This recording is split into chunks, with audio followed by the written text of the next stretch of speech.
Salam, selamat pagi Bapak Ibu, Saudara, Saudari kekasih. Selamat datang di gereja kita GPDI City Light Church Bekasi untuk sama-sama kita mengikuti ibadah raya di minggu ketiga bulan Oktober 2025 ini. Sudah jauh penyertaan Tuhan di tahun 2025 ini. Puji Tuhan. Kini sebelum kita memasuki ibadah raya, kita berdoa. Mari kita berdoa. Puji syukur kami naikkan pada Engkau Tuhan yang kami sembah di dalam nama Tuhan Yesus Kristus. Kami mengucap syukur pada hari ini, pagi hari ini. Engkau masih memberikan kami kesempatan untuk beribadah datang di tempat-Mu. Setiap kami masing-masing yang mengambil bagian sebagai pelayan, jemaat, pemberita firman-Mu, kami yakin dan percaya semua ini karena Engkau ya Tuhan. Tuhan, kami berdoa juga saudara kekasih kami yang berhalangan datang. Engkau yang menilik di tempat-Mu, apapun permasalahan mereka, kiranya pada minggu yang akan datang, mereka bersama-sama di tempat ini untuk datang beribadah bersama-sama. Terima kasih Tuhan, terima kasih. Kini kami siap memasuki ibadah raya yang kedua pada hari ini. Kami minta urapan Roh Kudus-Mu setiap kami yang ada. Biarlah hanya nama-Mu saja yang ditinggikan, dimuliakan. Dengar doa kami ya Tuhan. Di dalam nama-Mu Tuhan Yesus kami berdoa. Amin.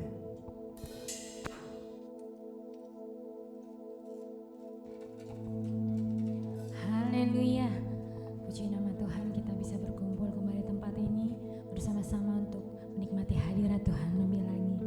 Mari kita mau menyembah Tuhan.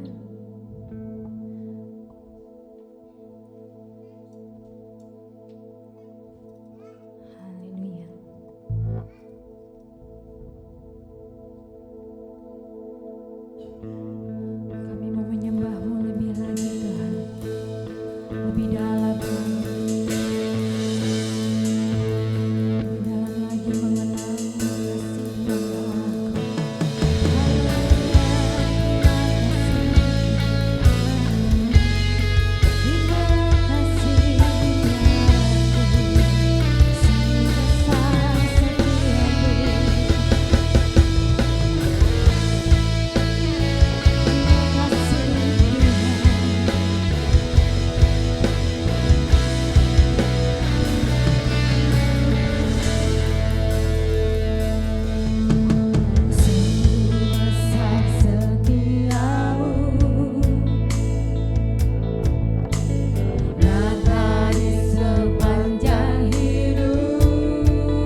kita pujikan Tuhan Allahmu ada di antaramu.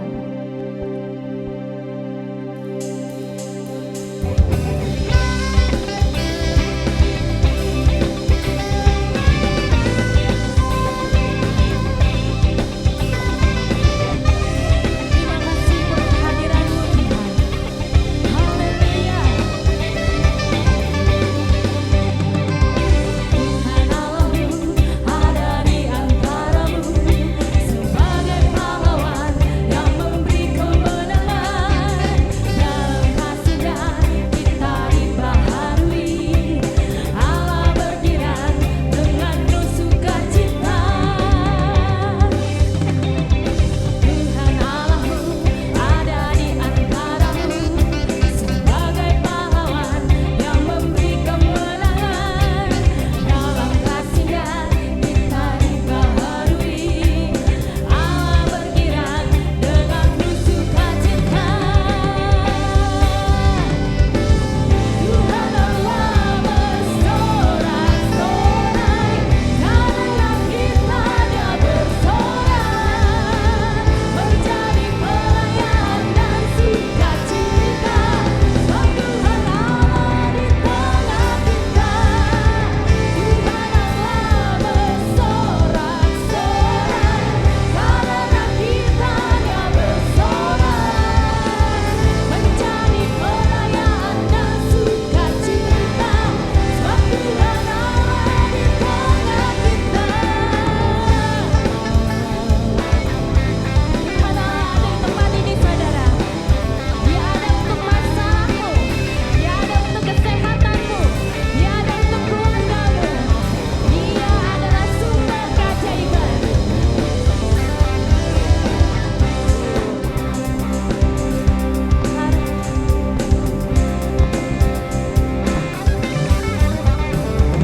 Tuhan Allahmu ada di antaramu sebagai pahlawan yang memberi kemenangan. Dalam kasih-Nya kita dibaharui. Allah berkiran dengan penuh sukacita.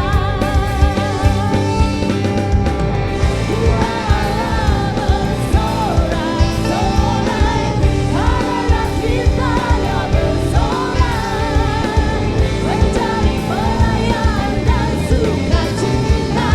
Sebab Tuhan Allah di tengah kita.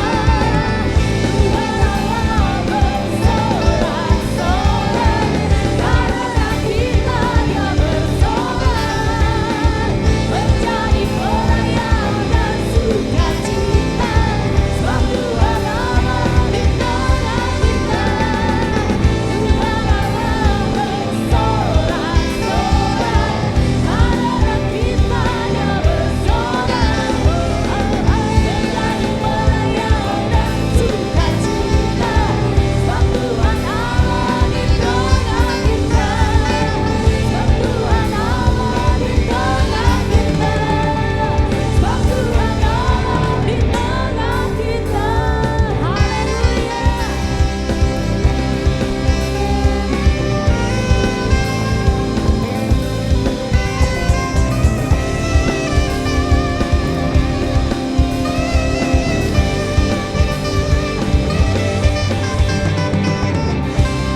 Haleluya.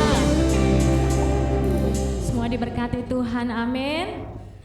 Ketika Tuhan Allah hadir di tempat ini, maka Dia akan menjadi sumber keajaiban untuk kita. Haleluya. Dengan iman kami menjadi pemenang.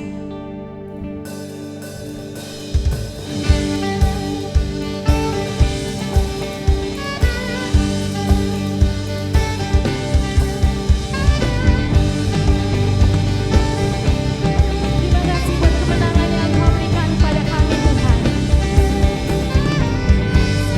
Bangsa dengarkanlah, angkat tanganmu, puji Tuhan dengan gelar.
Sebentar kita akan mendengarkan pengumuman dan memberikan persembahan. Mari sebelumnya kita akan berdoa. Tuhan Yesus yang baik, Tuhan Yesus yang mencukupkan segala keperluan kami hari demi hari. Kami mengucap syukur buat berkat dan kasih-Mu Tuhan. Sebentar kami akan memberikan persembahan ya Bapa. Kiranya Engkau memberkati persembahan kami ya Bapa, menjadi satu takaran yang baik, digoncangkan dan tumpah keluar. Biarlah Tuhan persembahan kami boleh menjadi pekerjaan-Mu di tempat ini ya Bapa. Kami akan memberi dengan sukacita ya Bapa, di dalam nama Tuhan Yesus Kristus. Haleluya. Amin. Jemaat CLC, selamat pagi semua. Kita mulai minggu ini penuh sukacita. Ada bedstone di pagi hari jam 5 pas. Senin sampai Rabu kita doa lewat Zoom. Setiap Kamis sore Sign Women hadir. Tempatnya nanti bakal dikabarin, jangan khawatir. Sabtu Men's Ministry jam 5 sore nanti. Cek aja grup WhatsApp biar gak ketinggalan lagi. Minggu pagi sekolah, Minggu jam 9 tepat. Ayo anak-anak datang langsung di tempat. Youth NLC tiap Minggu siang jam 12 on Sitek di CSC Jati Kramat. Jangan malas dan jangan lupa ibadah raya 2 sesi jam 7 dan jam 9. Semua hadiri persembahan, bisa online juga. Nomor rekening udah ada di layar sana, atau scan QR, lebih praktis dan cepat. Tuhan memberkati setiap berkat yang kamu dapat. Itu aja pengumuman bulan ini. Sampai jumpa minggu depan lagi. Tetap semangat, tetap melayani. Yesus baik selamanya di hati.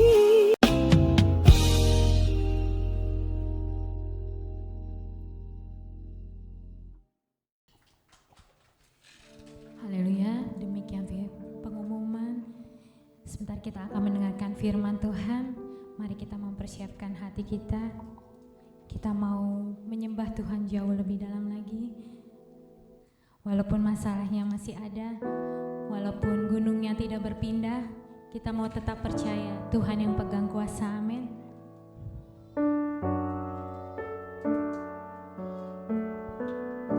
Makasih Tuhan.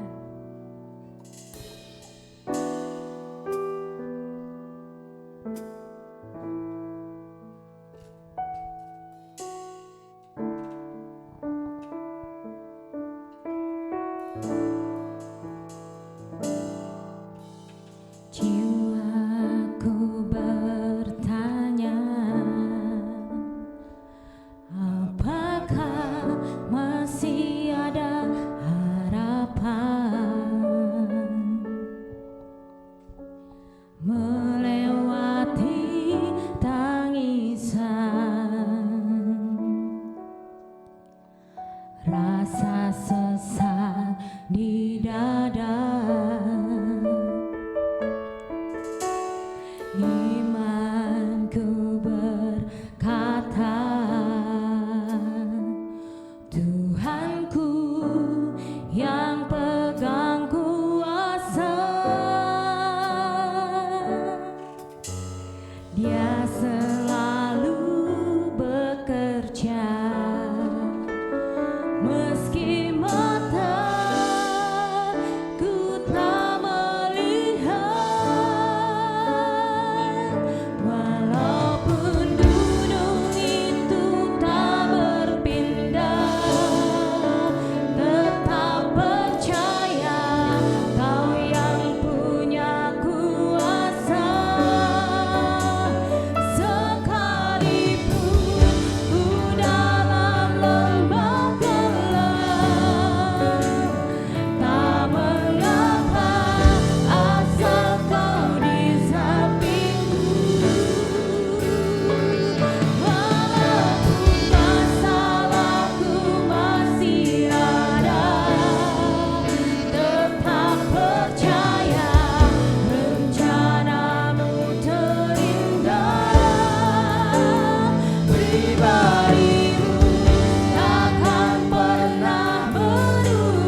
Tuhan, dalam mengiring Engkau, dalam mengikut Engkau, itu tidak mudah.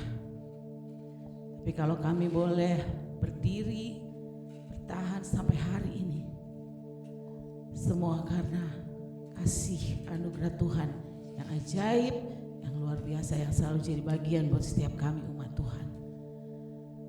Terima kasih untuk kekuatan, kesehatan yang Tuhan berikan buat setiap kami. Sepanjang 1 minggu kami lewati hari-hari kami, dan kami boleh melewati setiap hal yang Tuhan izinkan terjadi dalam hidup kami dengan penyertaan dan perlindungan Tuhan. Selama kami tetapkan iman kami kepada Tuhan yang setia, Yesus Kristus, kami percaya ada pembelaan Tuhan yang ajaib yang akan selalu jadi bagian dalam hidup kami. Terima kasih ya Tuhan, Kau boleh ada dalam pujian penyembahan kami. Kami boleh nikmati hadirat Tuhan yang luar biasa lewat pujian sembah kami. Buat kami tetap setia Tuhan dalam keadaan apapun. Karena kami percaya ya Tuhan, Tuhan terlebih setia. Oleh karena itu kami lebih lagi Tuhan setia di dalam Tuhan. Lewat kebenaran firman Tuhan yang akan kami dengarkan bersama pagi hari ini. Kami percaya Tuhan memberkati hamba-Mu dengan dahsyat, sehingga firman yang ditaburkan ya Tuhan boleh membuat kami umat Tuhan, jemaat City Light Church, untuk lebih setia lagi di dalam Tuhan. Terima kasih banyak Tuhan. Kami patahkan, hancurkan segala kuasa kegelapan setan iblis yang akan ganggu konsentrasi kami dalam mendengar firman Tuhan. Kami hancurkan, patahkan di dalam nama Yesus Kristus. Hanya Engkau yang berkuasa dan bertahta di atas penyampaian firman saat ini. Terima kasih Tuhan, kami sambut dengan sukacita berkat firman Tuhan hanya di dalam satu nama yang ajaib, dalam nama Tuhan Yesus Kristus. Haleluya, amin.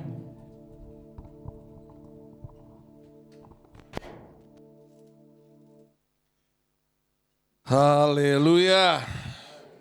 Sekali lagi haleluya. Kurang semangat ya. Haleluya. Mari kita tepuk tangan buat Tuhan Yesus ya, puji Tuhan. Lebih meriah lagi buat Tuhan Yesus ya, puji Tuhan. Puji Tuhan, kita bersyukur hari ini tinggal 71 hari lagi kita akan masuk di tahun yang baru. Tanpa terasa waktu berjalan cepat ya saudara. 71 hari lagi dan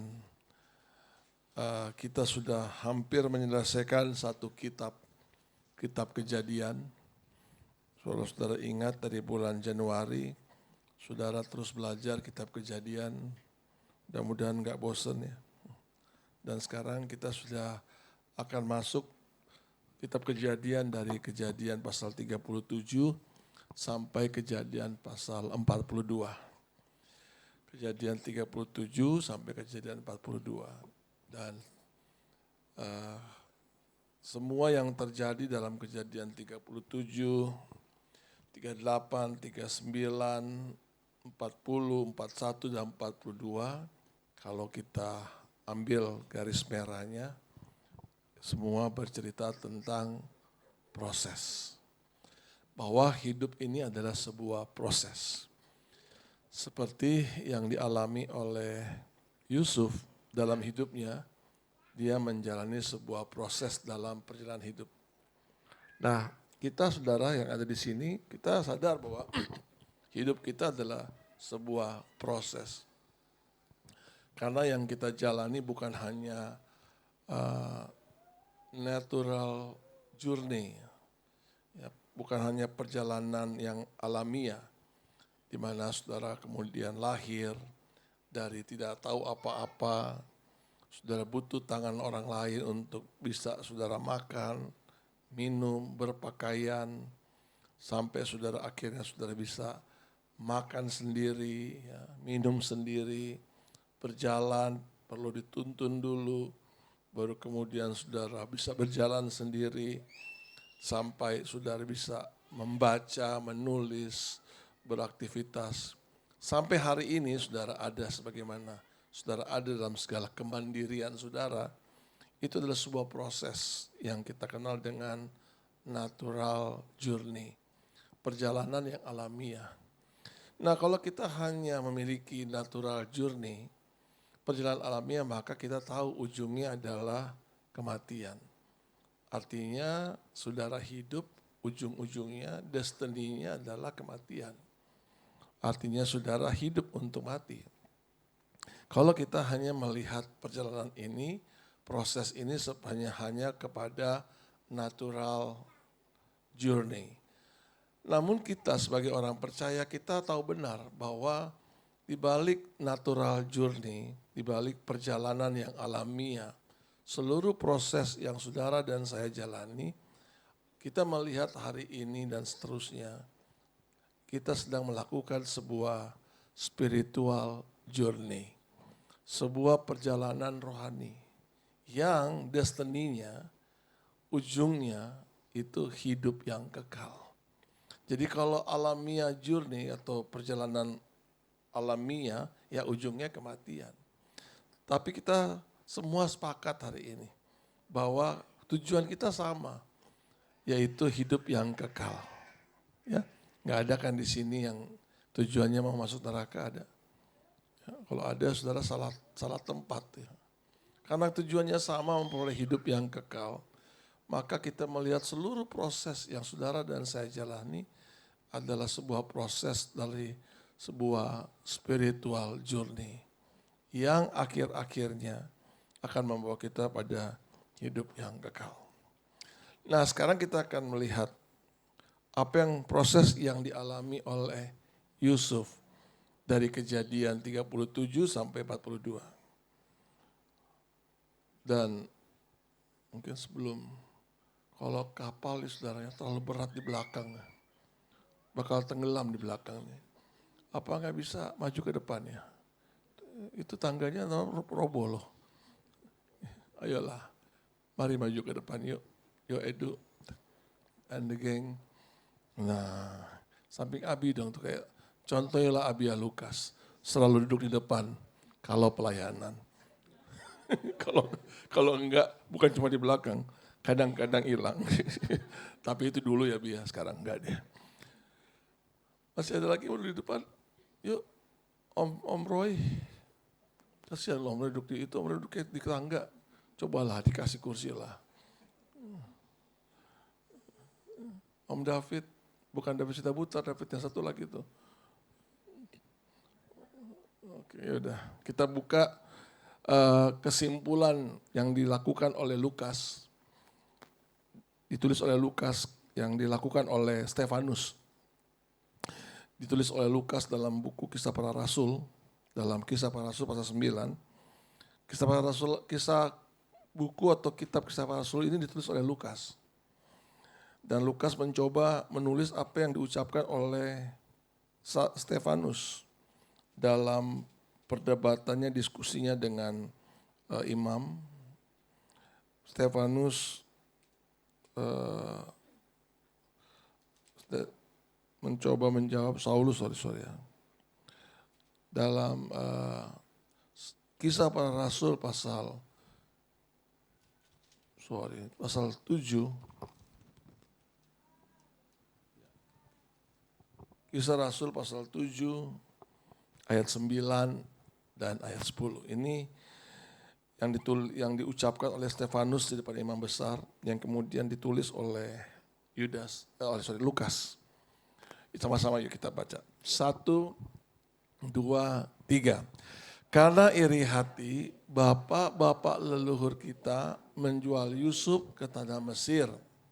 Tetapi Allah menyertai dia dan melepaskannya dari segala penindasan serta menganugerahkan kepada kasih karunia dan hikmat.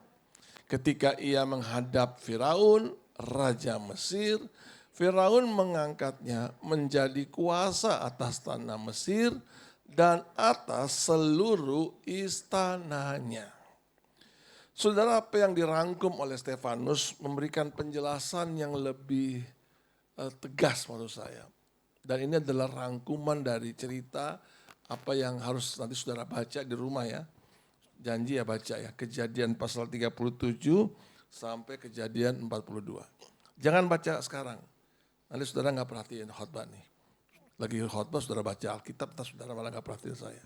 Kejadian 37 sampai Kejadian 42. Nah, Yusuf melakukan sebuah proses yang berat.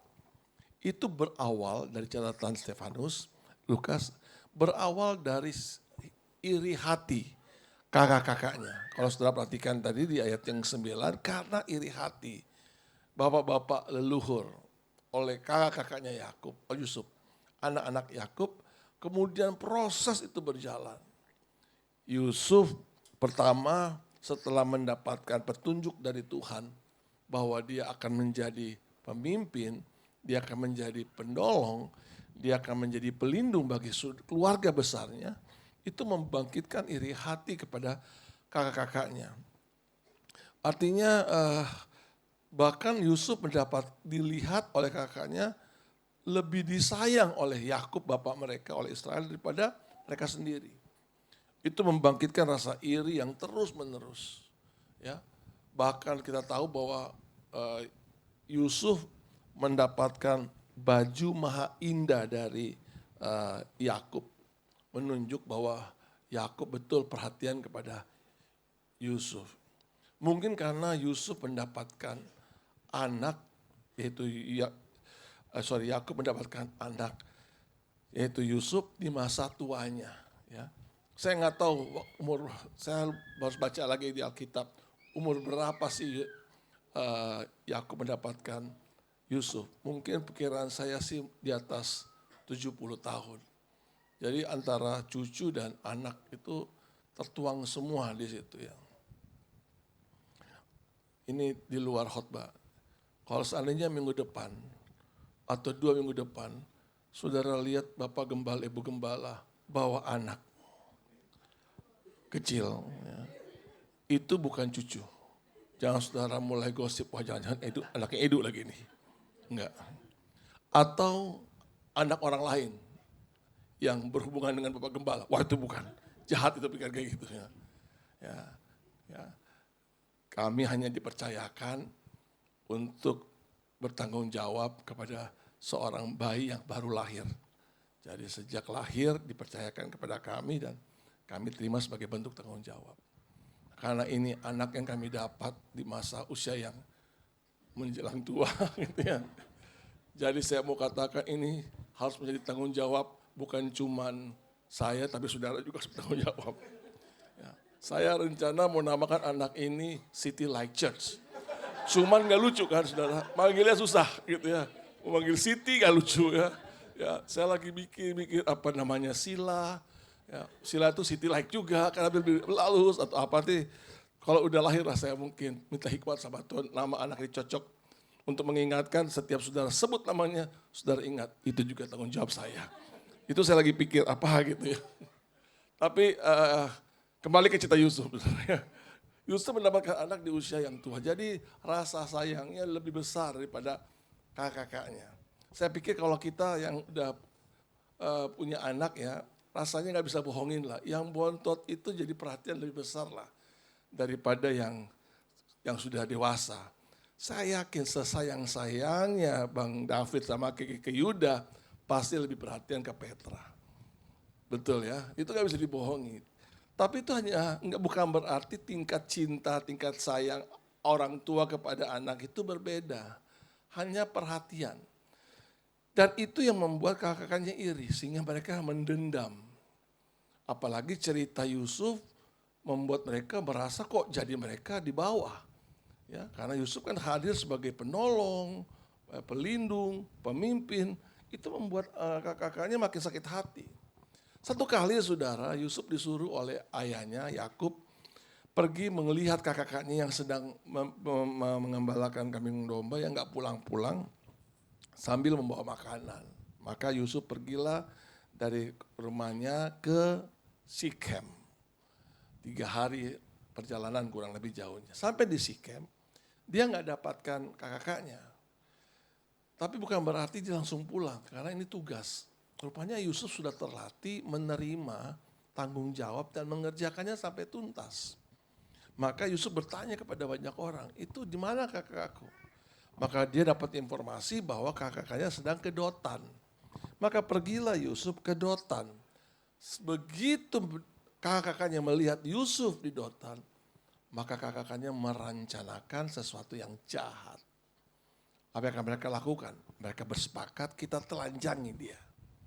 Kita buang dia di sumur kering. Dengan harapan pasti mati kelaparan. Dan bajunya kita rusak dan kita bubui darah. Kita bawa pulang bajunya saja dan kita bilang sama ayah kita Yakub bahwa anakmu Yusuf sudah mati dimakan, diterkam binatang buas. Itu ceritanya. Kemudian itu mereka lakukan, mereka tangkap Yusuf, buang ke sumur, dan kemudian mereka ambil bajunya, bubui darah. Ya. Untungnya salah satu kakaknya yang namanya Yehuda berpikir, gak cuan kalau coba begini. Maka Yehuda pikir untuk dapat cuan dia jual aja. Kebetulan lewatlah para musafir dari Mesir yang menuju ke Mesir. Dijuallah Yusuf ke para musafir. Berangkatlah Yusuf dalam keadaan telanjang. Bagi kakak-kakaknya selesai cerita Yusuf. Dia tidak lagi jadi bagian dari keluarga. Mereka pulang ke rumah dan menceritakan apa yang terjadi versi kakak-kakaknya. Waduh, Yakub menangis. Yakub sedih, hancur hati. Lambat laun, Yakub sudah yakin bahwa anaknya akan kembali. Namun Yusuf gak berhenti perjalanannya. Yusuf melakukan perjalanan dari Dotan sampai ke Mesir dalam keadaan telanjang. Saya sering kali khotbah ini, 3-4 bulan perjalanannya. Sampai di Mesir, dia dijual. Ini human traffic pertama di dunia, saudara. Itu Yusuf. Dan kemudian dijual Yusuf, dibeli oleh Potifar. Menjadi pembantu, jongos sebenarnya. Kalau bahasa yang keren sekarang ART. Kalau anak jaksa bilang ERT. Artinya asisten rumah tangga juga gitu ya. Jadi dari nggak pernah karena saya yakin Yusuf waktu di rumahnya ya untuk setrika baju aja dia tinggal suruh budaknya. Kalau mbaknya sibuk suruh mamanya. Mamanya nggak sibuk suruh papanya. Kan begitu anak-anak sekarang. Ya ini pengalaman sendiri saudara ya. Kadang-kadang kalau udah mamanya nggak bisa, papanya turun tangan gitu ya. Itu proses yang dialami sekarang Yusuf harus menyelesaikan semuanya sendiri. Dia harus nyetrika, dia harus nyuci baju, dia harus merapiin semua. Tapi luar biasanya semua yang dibuat Yusuf berhasil. Dari rumah Potifar, singkat cerita dia dirayu, digoda terus menerus oleh ibu Potifar. Tante Potifar ini birahi kepada Yusuf. Namun Yusuf memutuskan untuk tidak mau menerima bujuk rayuan dari Tante Pot. Akibatnya dia terlepas dari rumah Potifar, namun dia pindah ke penjara. Di penjara proses juga berjalan. Dan tidak mudah seorang di penjara. Singkat cerita, dari penjara Yusuf naik ke istana. Perhatikan saudara, dari Dotan sampai ke istana di Mesir. Ini sebuah perjalanan yang panjang. Ini yang disebut dengan perjalanan yang menyakitkan, melukai, dan rasanya betul-betul berat. Ini adalah sebuah proses yang dijalani oleh Yusuf. Nah, kalau saudara ingin tahu detailnya, saudara baca Kejadian 37 sampai 42. Itu seluruh proses yang dijalani oleh Yusuf. Berat sekali. Namun akhirnya setelah proses yang berat yang dijalani, dilewati oleh Yusuf, itu membawa Yusuf sampai kepada istana Raja Firaun. Saudara, kita juga menjalani proses yang sama. Walaupun dengan versi yang berbeda. Siapapun saudara pasti kita melalui proses, menyakitkan, melukai, dipermalukan seperti Yusuf. Apa kurang dipermalukannya Yusuf? Dia jalan telanjang saudara, dari Dotan sampai ke Mesir 4 bulan. Diperlakukan sama seperti binatang. Jadi kalau saat itu musafir baru berhasil beli lembu sapi yang bagus dari tanah Israel, dia juga akan bawa itu bersama-sama dengan Yusuf. Yusuf diperdagangkan, benar-benar direndahkan, serendah-rendahnya. Itu sebuah proses. Kita mungkin dengan versi yang berbeda, kita mengalami seperti itu. Kita dipermalukan, kita disakiti, kita dilukai. Bayangkan dia dilukai oleh kakak-kakaknya sendiri. Bayangkan dia harus dibuang. Bayangkan seolah-olah dia ingin dikubur hidup-hidup. Bayangkan dia perlakuan sangat tidak baik. Semua pekerjaannya, upahnya penjara. Itu dia terima waktu dia ada di rumah Potifar. Seluruh proses dia jalani. Saudara, proses itu kadang-kadang berat, sulit, dan sukar kita bisa lewati. Tapi mari kita lihat pernyataan Alkitab dari ungkapan Stefanus. Pada saat proses itu berjalan, ada 3 hal yang dikerjakan Tuhan selama proses itu berjalan. Apa itu? Mari kita kembali melihat Kisah 7 ayat 9. Hal yang pertama yang dilakukan Tuhan waktu proses itu berjalan dalam hidup saudara. Yang pertama, kalau saudara baca ayat 9, Kisah Rasul pasal 7. Karena iri hati bapa leluhur kita menjual Yusuf di tanah Mesir, tetapi Allah menyertai dia. Sama-sama ya, 2, 3. Allah menyertai dia. Itu yang pertama, yang Tuhan sementara lakukan. Di tengah-tengah proses saudara hadapi, bahkan di tengah-tengah ketidaktahuan saudara, Allah bersama dengan saudara. Yang kedua, apalagi yang Tuhan kerjakan? Ayat 10. Dan melepaskannya. Semua bilang melepaskannya. 2, 3. Allah melepaskannya. Jadi secara diam-diam tidak saudara ketahui Allah bekerja di tengah-tengah kesulitan, kesukaran yang saudara hadapi. Untuk apa? Untuk melepaskan saudara dari segala penindasan. Dari seluruh bentuk yang membuat saudara menderita. Sakit, luka, sakit fisik, luka batin. Apapun itu Allah sedang mengerjakannya untuk melepaskan saudara. Serta menganugerahkan. Sama-sama, 2, 3. Sekali lagi, 2, 3. Hal yang ketiga, Tuhan menganugerahkan kepadanya kasih karunia dan hikmat. Ketika ia menghadapi Firaun, Raja Mesir. Ya, ini resiko loh saudara. Kalau sampai seandainya Yusuf, kita sudah tahu ceritanya kan, Yusuf salah ngomong sama Firaun. Salah bicara, Yusuf mati.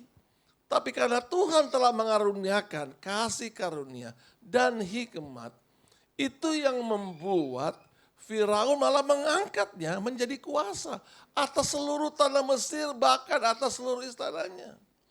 Ingat pernyataan Firaun kepada Yusuf di tengah-tengah banyak orang. Ketika dia mengangkat Yusuf menjadi kuasa atas Mesir dan atas seluruh istana. Dia bilang yang membedakan aku dan engkau hanyalah takhta ini. Yusuf sama dengan Raja Firaun. Itu proses yang juga Tuhan sementara kerjakan. Jadi di sisi lain ketika saudara mengerjakan proses yang menyakitkan, proses yang melukai, proses yang terasa terlalu berat. Ya. Sampai lagu yang tadi itu favorit banget ya. Sekalipun gunung tak berpindah gitu ya. Itu berat sekali. Namun percayalah di sisi lain Tuhan sedang mengerjakan sesuatu. Tuhan juga sedang memproses saudara. Bahwa dia menyertai saudara, bahwa dia melepaskan saudara, bahwa dia akan menganugerahkan sesuatu yang terbaik buat saudara dan saya. Tepuk tangan buat Tuhan Yesus. Tuhan gak pernah membiarkan saudara. Ini proses, itu yang dialami oleh Yusuf. Ya, Makanya Stefanus bilang dari ayat 9 tadi, tetapi Allah menyertai dia. Tuhan, Yehova menyertai Yusuf. Itu yang membuat Yusuf menjalani semua proses. Dia gak pernah sendiri. Di tengah-tengah ketidaktahuannya, Tuhan berproses. Sehingga saudara, apa yang dialami selanjutnya, Tuhan melepaskan Yusuf. Bayangkan loh saudara, waktu Yusuf tiba-tiba ditelanjangi dan dibuang ke sumur. Ini kan bicara mati saudara. Itu diam-diam Yusuf dikubur. Ya. Artinya udah gak ada harapan lagi, siapa yang bisa tolong Yusuf? Yusuf tinggal menuju pada kematian. Ya. Namun karena Tuhan menyertai, Tuhanlah yang melepaskan Yusuf dari sumur kering itu. Dengan cara apa? Dengan cara seseorang dari kakak-kakaknya yang punya motivasi jahat. Nah, mendingan kita jual supaya dapat cuan. Nah ini saudara perhatikan, kadang-kadang orang yang dengan motivasi jahat sekalipun bisa menjadi alat Tuhan untuk melepaskan saudara dari sumur yang kering. Ayo katakan amin. Ini agak mudah. Kalau seandainya nggak ada pikiran dari Yehuda untuk mendapatkan cuan, mendapatkan untung, saya pikir Yusuf akhirnya mati di sumur. Cerita Alkitab akan berakhir tentang Yusuf, bahwa akhirnya Yusuf mati di dalam sumur. Namun cerita itu gak berakhir begitu. Yusuf tidak berakhir di tengah sumur. Bahkan di tengah-tengah keadaan yang gak baik, ada seorang yang bermotivasi jahat tetap menjadi alat Tuhan untuk bisa melepaskan Yusuf dari dalam sumur. Ya tepuk tangan ya, dia melepaskan. Dia melakukan perjalanan yang saya bilang tadi sampai ke Mesir. Itu bukan perjalanan yang ringan, panjang. Dan dia dijual, diperdagangkan. Ya, dia jadi jualan. Dan tiba-tiba ada seorang yang namanya Potifar, yang saat itu, kalau sekarang ini, seorang berpangkat bintang 2, pas pampres kan itu, mengambil Yusuf. Coba yang ngambil pedagang lagi, dijual lagi Yusuf. Kayak orang lihat, wah oke juga nih barang nih. Putih, mulus, kayaknya bisa dijual nih, dibeli nih, supaya dibuat yang lain. Bisa jadi. Tapi kemudian pada saat dia dibeli oleh Potifar, itu cara Tuhan untuk melepaskan Yusuf dari pasar dagang manusia. Itu cara Tuhan. Tuhan ambil, pindahkan. Sehingga akhirnya Yusuf dibawa ke rumah Potifar. Di rumah Potifar, saya katakan tadi Yusuf tuh gak tahu apa-apa soal kerja-kerja rumah. Tapi Tuhan menganugerahkan kepada Yusuf kasih karunia dan hikmat. Sehingga semua yang dikerjakan oleh Yusuf dibuat Tuhan berhasil. Itu luar biasa. Jadi saya pikir kalau saya perhatikan soal dalam penggalian saya, Yusuf bukan hanya dipercayakan ngurus baju, ngurus pakaian, ngurus piring, ngurus sendok, ngurus gelas. Itu pasti Yusuf sudah dipercayakan sampai masalah keuangan. Ada kemungkinan Yusuf menjadi manajer keuangan di rumah Potifar. Ada bisa kemungkinan Yusuf mendapatkan menjadi staf kepala istana Potifar. Bisa jadi seperti itu. Untuk mengelola pembantu-pembantu yang lain. Kok bisa sih seperti itu? Karena sekali lagi Tuhan bukan hanya melepaskan, bukan hanya menyertai, tapi Tuhan juga menganugerahkan kepada Yusuf kasih karunia, katakan amin, dan hikmat.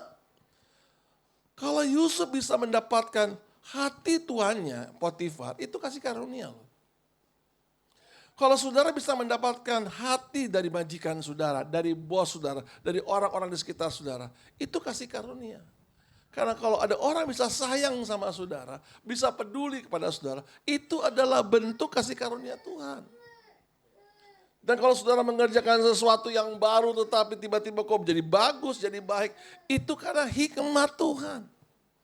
Maka Apakah benar saudara dalam sebuah proses yang kadang-kadang menyakitkan, Tuhan menyertai, Tuhan melepaskan, dan Tuhan menganugerahkan kepada saudara kasih karunia dan hikmat.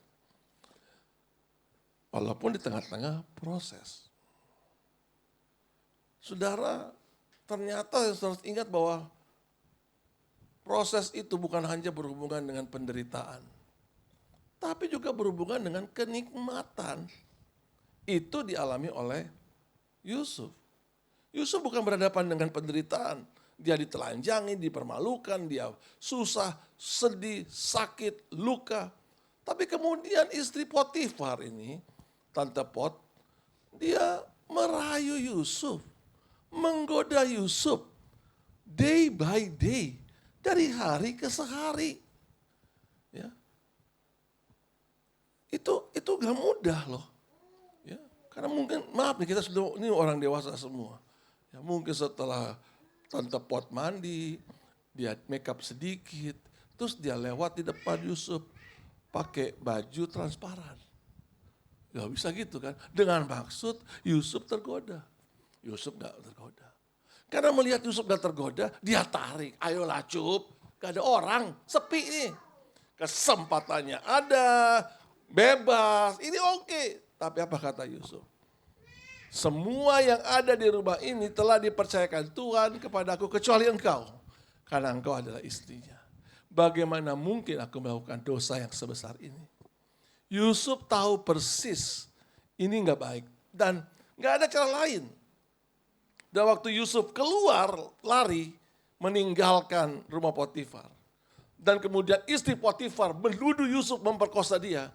Itu juga cara Tuhan melepaskan Yusuf. Karena bayangkan saudara, sekuat-kuatnya Yusuf kalau setiap hari digoda pakai baju transparan. Ya mungkin gak kuat juga. Manusia juga. Yusuf tuh laki-laki tulen. Ya, maaf kalau Yusuf lihat belahan dada. Ya. Ayo, rumah kosong, rumah sepi. Nggak ada yang tahu. Ayolah. Hancur juga Yusuf. Tapi ketika Yusuf keluar, itu cara Tuhan melepaskan Yusuf dari rumah Potifar.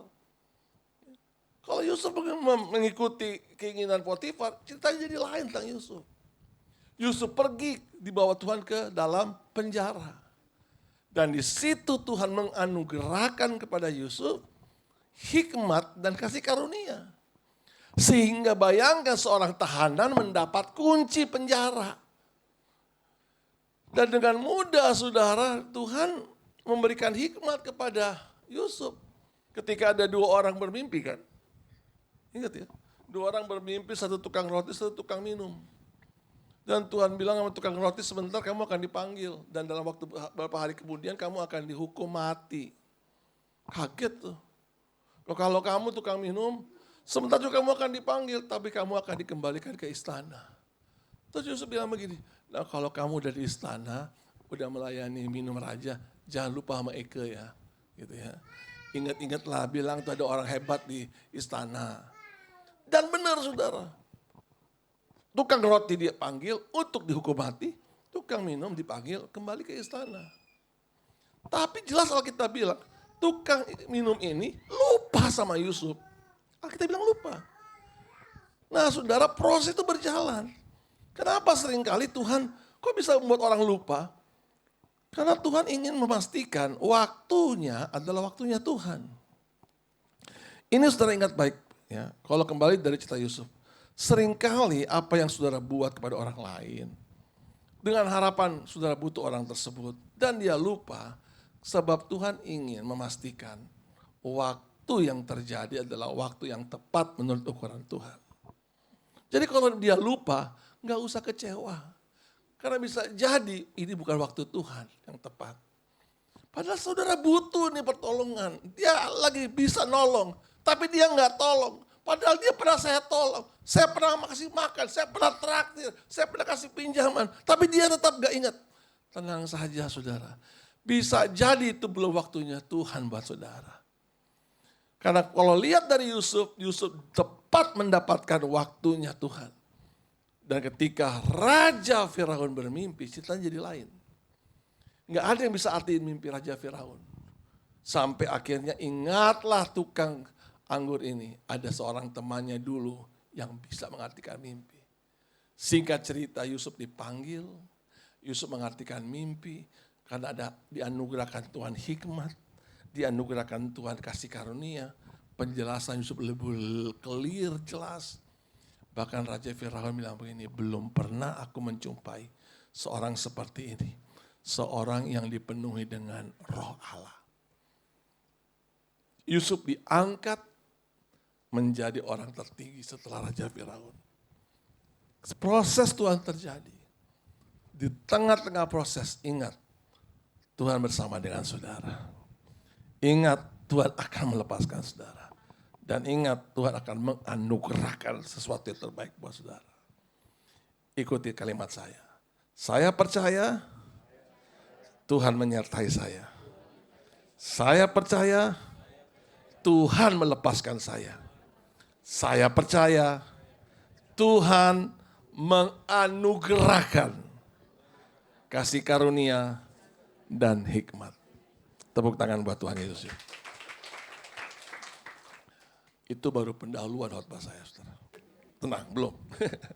Gak sedikit lagi. Saudara, itu tadi saya katakan bagian yang Tuhan kerjakan waktu proses yang berat saudara alami.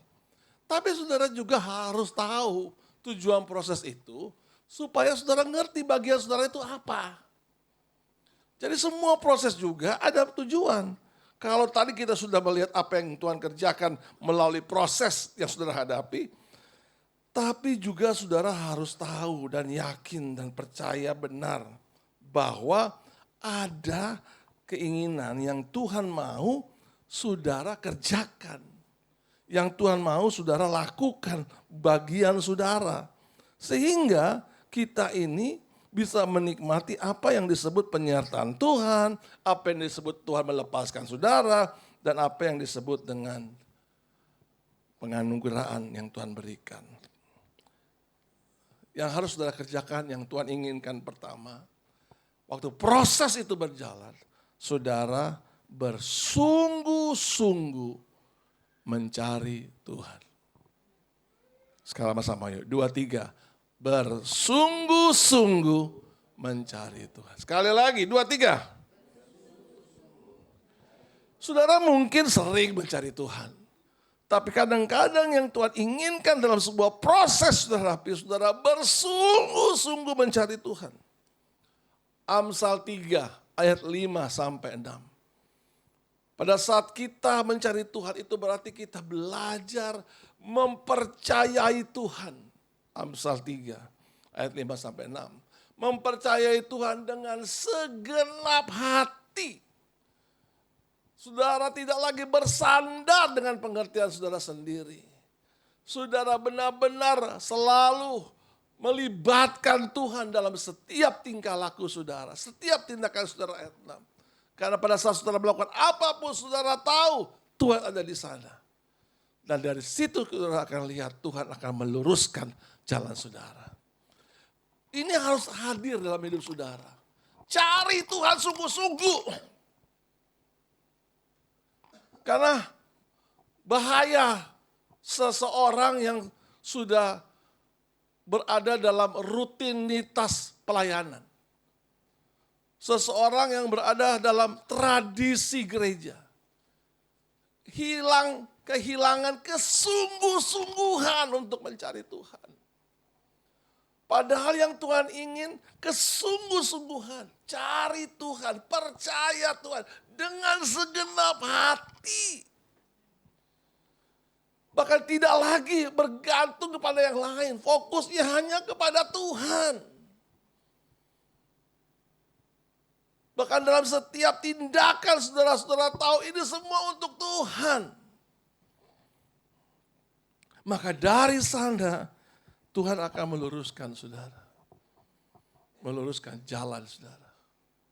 Yang kedua, sungguh-sungguh bertobat.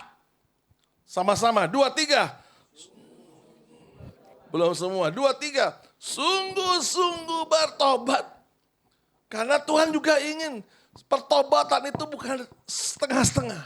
Bahwa sungguh-sungguh saudara bertobat. Jangan main mata dengan dosa. Jangan coba-coba dengan api yang sudah terbakar. Tuhan mau hidupmu itu sungguh-sungguh mencari Tuhan. Itu yang dilakukan oleh Yusuf. Pencobaan yang dihadapi itu masalah proses yang dihadapi itu bukan masalah proses penderitaan saja. Tapi proses kenikmatan. Nah, kalau kita nggak sungguh-sungguh cari Tuhan, kalau kita nggak sungguh-sungguh bertobat, kita akan mengakhiri hidup kita seperti perjalanan alamiah pada kematian yang kekal. Kita kan sepakat bahwa perjalanan rohani yang akan kita lakukan itu berujung pada kehidupan yang kekal. Maka saudara butuh cari Tuhan, sungguh-sungguh mencari Tuhan, sungguh-sungguh bertobat. Dan yang ketiga, sungguh-sungguh bertumbuh. Sama-sama, 2, 3. Sungguh-sungguh bertumbuh. Kalau 3 hal ini saudara kerjakan, saudara akan lihat bahwa Tuhan menyertai saudara. Saudara akan lihat bahwa Dia akan melepaskan saudara. Kalau enggak sungguh-sungguh enggak. Saudara akan lihat bahwa Dia akan menganugerahkan kasih karunia dan hikmat buat saudara. Coba minta 2 bangku sini. Saudara, kita tahu bahwa Tuhan itu menyertai kita. Ya, oke. Kamu duduk sini. Nah, mumpung di sini. Ya, enak kan? Ya, saudara percaya Tuhan menyertai putra? Ya. Ya. Anggaplah di sini yang tidak kelihatan adalah Tuhan. Ya. Namun saudara, kalau putra tidak sungguh-sungguh mencari Tuhan, putra tidak sungguh-sungguh bertobat, dan putra tidak sungguh-sungguh bertumbuh, sekalipun Tuhan bersama dengan dia, dekat dengan dia, putra tidak akan pernah tahu dan merasakan bahwa Tuhan menyertai putra. Dibutuhkan kesungguh-sungguhan untuk benar-benar mengalami Tuhan dalam proses yang saudara dan saya hadapi. Dibutuhkan kesungguh-sungguhan. Nah, kalau dalam hidup saudara tetap bersungguh-sungguh, putra akan jadi seperti Yusuf. Ya. Putra tidak akan bersungguh-sungguh seperti Yusuf. Saudara baca Alkitab baik-baik dalam Kejadian 37-42. Tidak pernah saudara akan temukan satu kalimat ayat yang menyatakan bahwa bersungut-sungutlah Yusuf. Padahal alasan untuk bersungut-sungut wajar. Karena putra bersungguh-sungguh dengan Tuhan, benar-benar bertobat, benar-benar bertumbuh. Sehingga sekalipun dalam penjara putra tahu dia nggak sendiri. Ya, karena dia tahu dia bersama dengan Tuhan. Kata menyertai itu saudara. Ya, kata menyertai itu sama dengan 2 Korintus 18. Coba buka dulu 2 Korintus 18 ayat 1. Ya. Nah, bukan, 2 Korintus ya. 2 Raja-Raja 18 ayat 1. Ini karena 2 Raja-Raja 18 ayat 1. Tasya. Nah, perhatikan ya. Maka dalam tahun ayat 2 coba. Kok beda ya?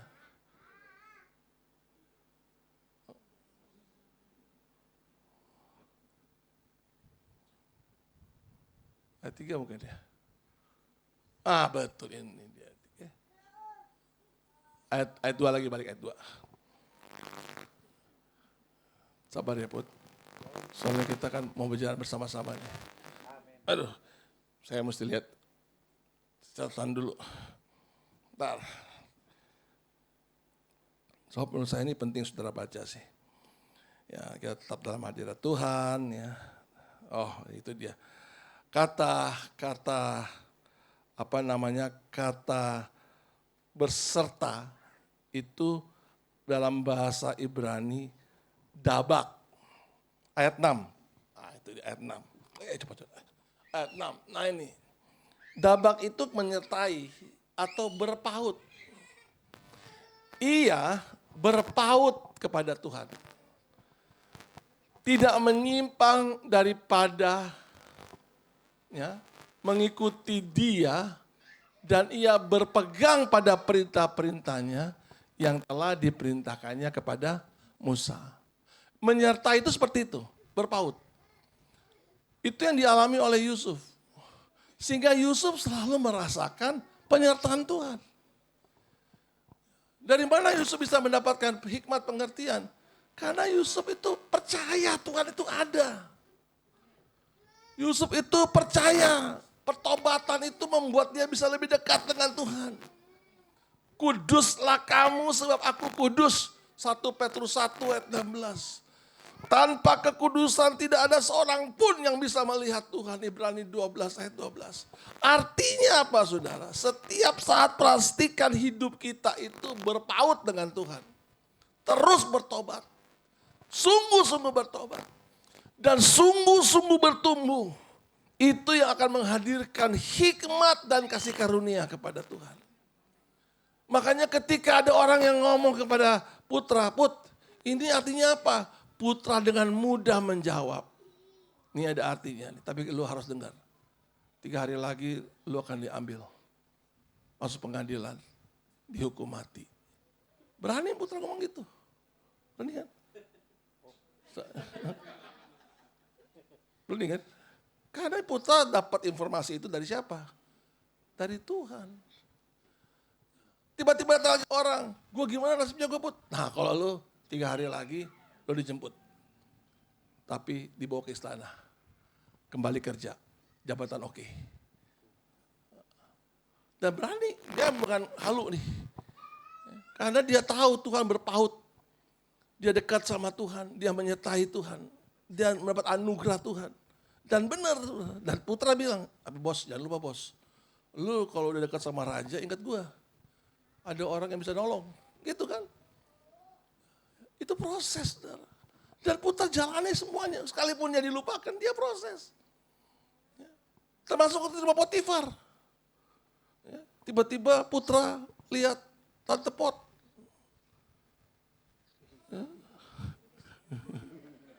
Pakai baju transparan. Aduh.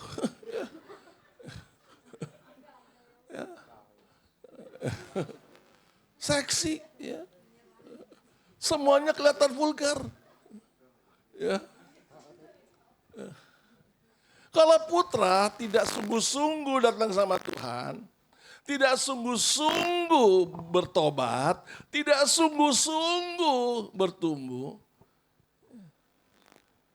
walaupun Tuhan ngomong ke putra, Put, jaga baik-baik Put, jaga mata Put. Putra udah gak dengar. Telinganya akan tertutup dengan suara Tuhan, dia lebih mendengar suara pikirannya. Ya. Tapi kalau pikirannya muncul, wih gila, seksi juga tuh. Ya, tiba-tiba Tuhan bilang, otak pakai, jangan kotor otak. Itu Tuhan. Walaupun gak pakai tangan Tuhan, kalau pakai tangan Tuhan, wah menderita dia langsung. Begitu otak jangan pakai benar-benar, langsung masuk ICU. Ya, itu kalau Tuhan bilang, bego loh. Langsung blast ICU. Ya.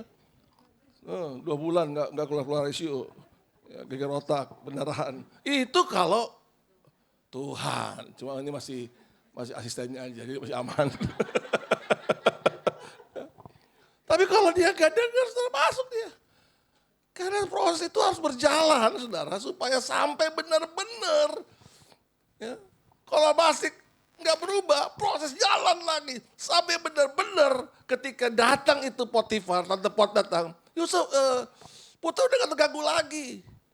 Karena putra udah tahu akibatnya kalau dia nggak dengar suara Tuhan. Kalau dia hanya dengar suara hati, suara pikiran, suara daging, semuanya di putra nih. Suara hati, pikiran, daging itu suara putra. Suara Tuhan di luar. Tapi kalau putra bertahan mendengar suara Tuhan, putra akan jadi seperti Yusuf.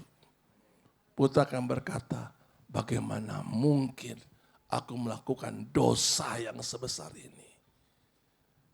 Karena Tuhan sungguh-sungguh percaya. Putra sungguh-sungguh bertobat. Putra sungguh-sungguh bertumbuh. Itu yang membuat kita di tengah proses yang berat sekalipun kita jalani. Tuhan akan melakukan perkara yang besar dalam hidup saudara. Tepuk tangan buat Tuhan ya. Haleluya.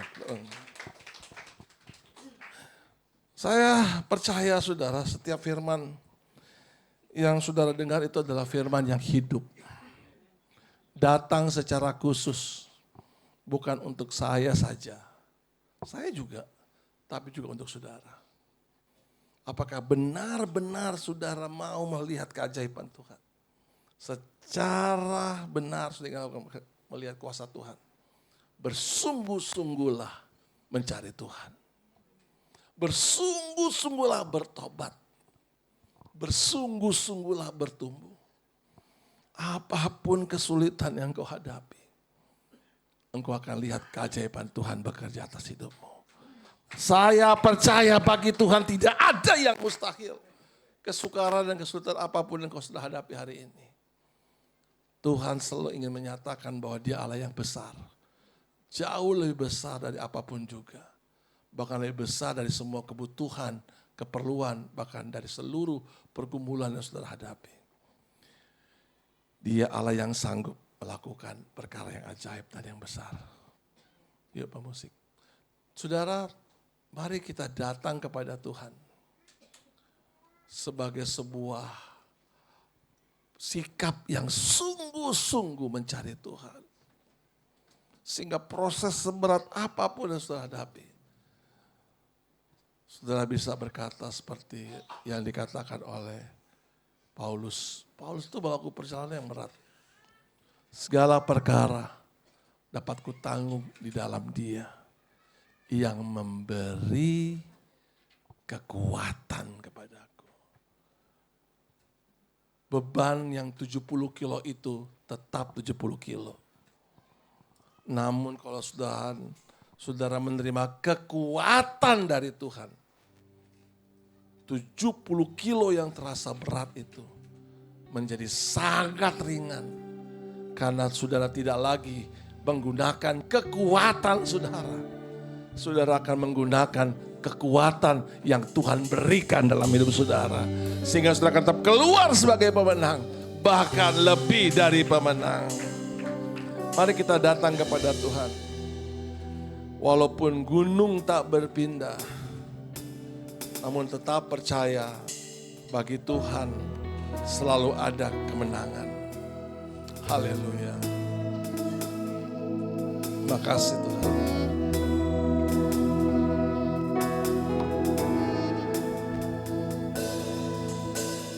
Jiwaku bertanya,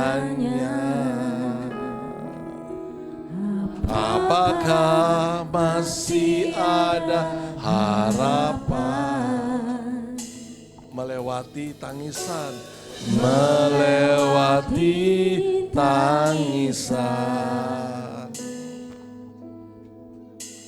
rasa sesak di dada,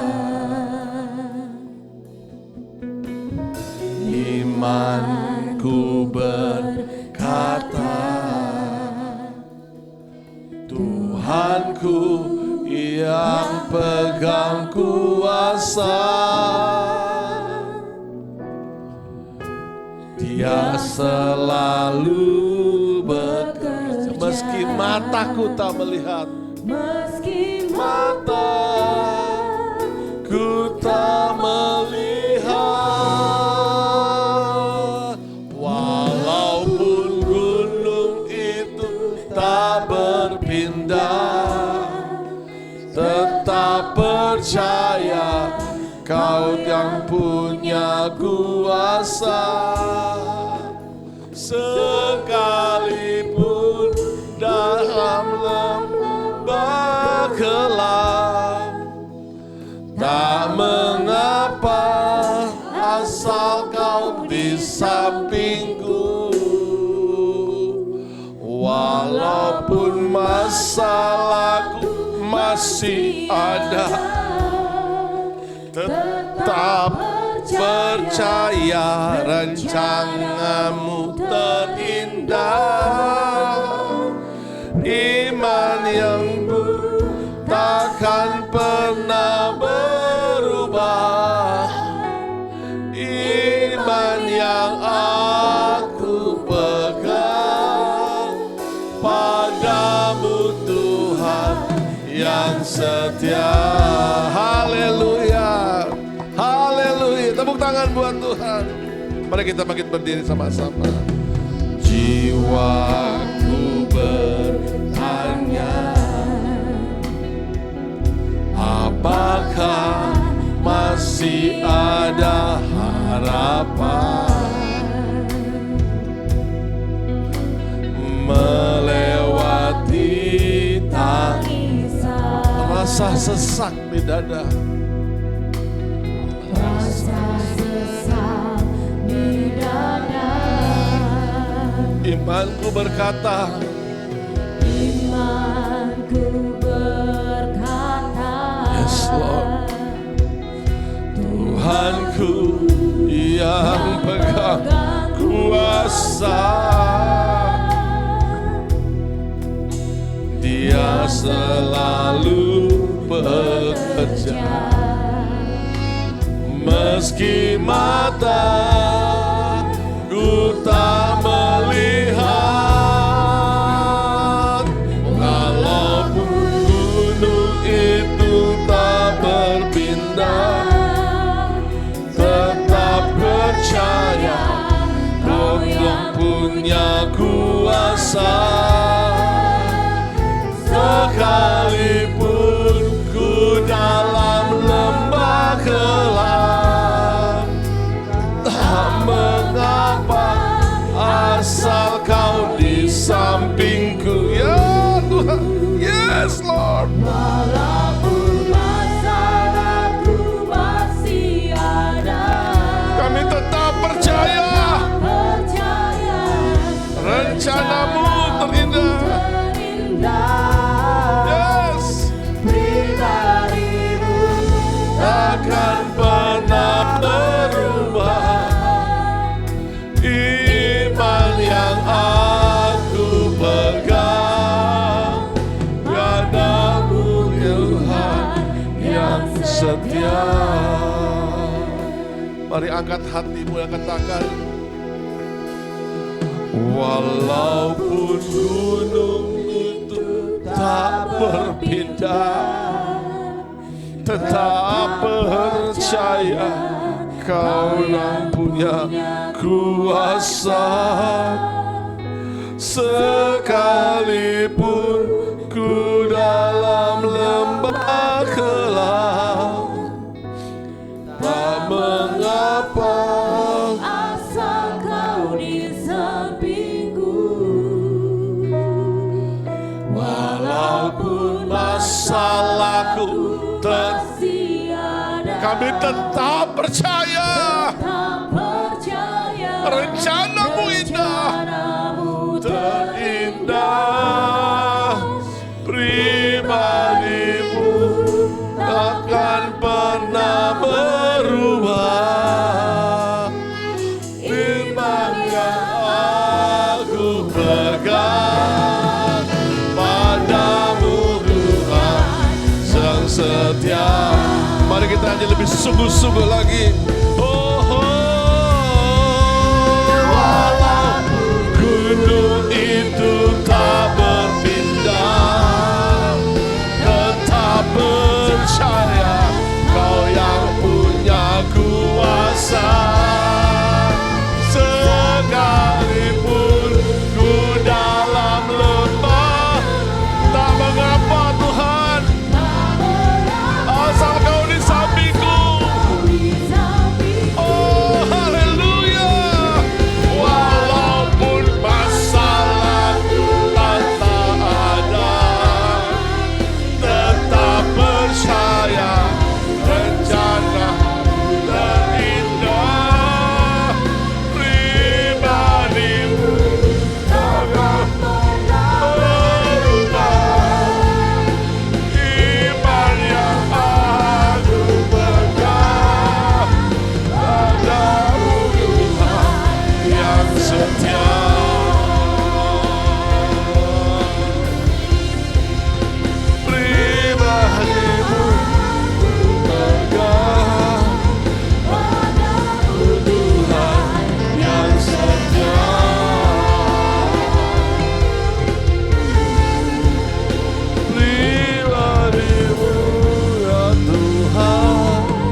Saya mau berdoa buat saudara. Di tempat saudara berdiri, saudara boleh angkat tangan dan taruh tanganmu di dada, dan saya mau berdoa. Tuhan, melihat tangan yang terangkat, susah bagi hamba untuk menghampiri mereka satu persatu dan mendoakan satu persatu. Namun pagi ini hamba percaya Engkau bersama dengan kami. Kau menyertai kami di tempat mereka berdiri dan di tempat mereka mengangkat tangan dengan tulus. Sambil air mata jatuh tak tertahan. Hamba berdoa buat semua jemaat Tuhan yang mengangkat tangan sekarang. Roh Kudus pegang tangan mereka. Satu persatu jamah. Setiap pergumulan yang mereka hadapi, setiap proses yang sementara mereka jalani hari ini, satu persatu Tuhan pegang. Tuhan jamah. Hadirkan kekuatan.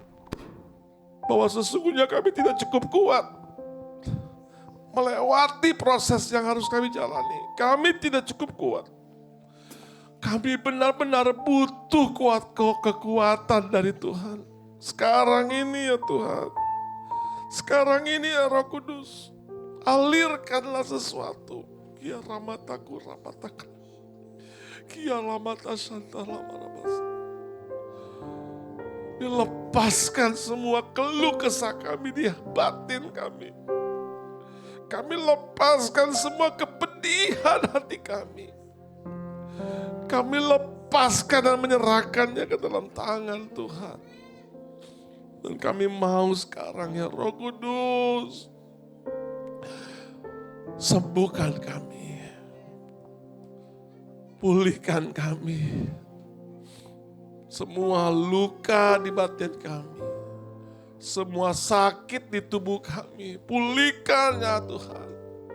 Kuasa-Mu lebih besar dibandingkan apapun juga yang kami hadapi Tuhan. Tidak ada yang bisa sebanding dengan kuasa-Mu Tuhan. Hari ini kami datang memohon belas kasihan-Mu. Kami yang mengangkat tangan, kami mesti jujur di hadapan-Mu Tuhan bahwa proses ini terasa berat bagi kami. Tapi kami juga mau belajar percaya. Engkau tidak meninggalkan kami.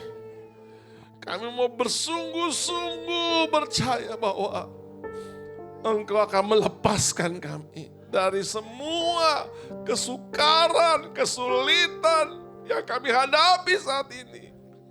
Engkau akan melepaskan kami. Dan Engkau akan berikan kami kasih karunia. Engkau akan berikan kami hikmat. Terima kasih. Percaya semua jemaat-Mu yang sudah mengangkat tangan, yang sudah dengan tulus datang kepadamu. Sebentar mereka akan pulang dengan sukacita kemenangan. Dengan iman bahwa Tuhan telah mengerjakan perkara yang ajaib, perkara yang besar bagi kami semua. Terima kasih Tuhan. Terima kasih ya Roh Kudus. Kami bersyukur buat apapun yang Kau lakukan dan kerjakan bagi kami. Kami percaya firman-Mu sudah ada di hati kami. Kami mohon ya Tuhan, biar firman-Mu menjadi suara-Mu yang berbicara kuat di pikiran kami. Berbicara kuat dalam nurani kami. Bahkan ketika suara daging kami bicara, suara firman-Mu akan menaklukkannya. Dan kami akhirnya dengan sungguh-sungguh melakukan, mengerjakan dengan penuh sukacita apa yang harus kami kerjakan. Terima kasih. Berkati semua jemaat-Mu. Berkati gereja ini ya Tuhan. Gereja ini adalah milik-Mu. Kau lakukan lebih banyak lagi bagian-Mu untuk mengerjakan hal yang ajaib. Kami bersyukur, kami berterima kasih dan kami akhiri seluruh rangkaian ibadah raya kedua pada pagi ini dengan penuh ucapan syukur. Kami alaskan dalam nama Tuhan Yesus Kristus. Saudara-saudara yang dikasih Tuhan, imamat yang rajani, umat kepunyaan Allah, sahabat-sahabat Kristus, pahlawan-pahlawan yang gagah berani. Mari arahkan hatimu kepada Tuhan. Angkat kedua belah tanganmu menengadah ke surga. Dan terimalah berkat, penuh berkat. Curahan berkat. Berkat jasmani dan berkat rohani. Damai sejahtera dari Allah Bapa. Kasih sayang, pertolongan, kekuatan dari Yesus Kristus. Persekutuan, penghiburan, sukacita, bahkan karunia kuasa Roh Kudus menuntun, memimpin, menyertai kita semua.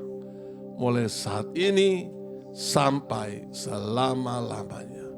Di dalam nama Tuhan Yesus Kristus. Haleluya.